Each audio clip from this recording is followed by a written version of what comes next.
Ballot বক্সৰ counting হৈ আছে। নিৰ্বাচনটো যেহেতু আপোনালোকে জানে গণতন্ত্ৰৰ উৎসৱ হয় আৰু এই উৎসৱৰ যে ফাইনাল ডে হয়, এইটো ফাইনাল ডেটো আমাৰ ৰিজাল্টৰ দিনটোৱে হয়। তো আজি আমাৰ 16তম অসম বিধানসভা যে নিৰ্বাচনৰ ৰিজাল্ট আজি উলিয়াব।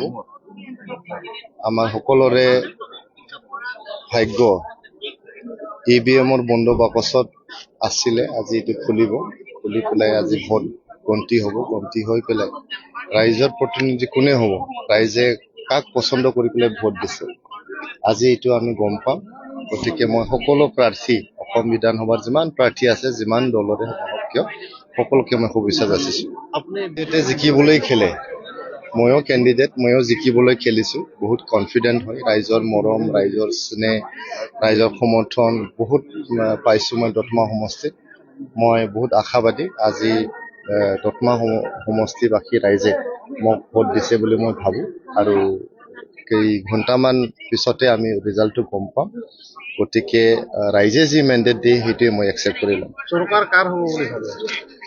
চৰকাৰ গঠন কৰাত মানে যোনে মেজৰিটি পাব ইয়ে চৰকাৰ গঠন কৰিব। গতিকে আজি মই ৰাতিপুৱা য'ত ৰিজাল্ট কাউণ্টিং হৈ আছে, ইয়াতে মই স্পেকুলেট কৰি পেলাই এইটো কোনো লাভ নহয়। গতিকে গণতন্ত্ৰত এইটোৱে নিয়ম, যোনে মেজৰিটি পাব ইয়ে মানে চৰকাৰ গঠন কৰিব। আৰু মই আশা ৰাখোঁ অসমত আমাৰ এটা সুস্থ সবল ৰাইজৰ হকে কাম কৰা, ৰাইজক সেৱা আগবঢ়াই যোৱা, ৰাইজক গোটেই ভাৰত বুলি নহয় গোটেই বিশ্বতে জিলিকি উঠাব পৰা এটা দলে চৰকাৰ গঠন কৰিব বুলি মই আশাবাদী।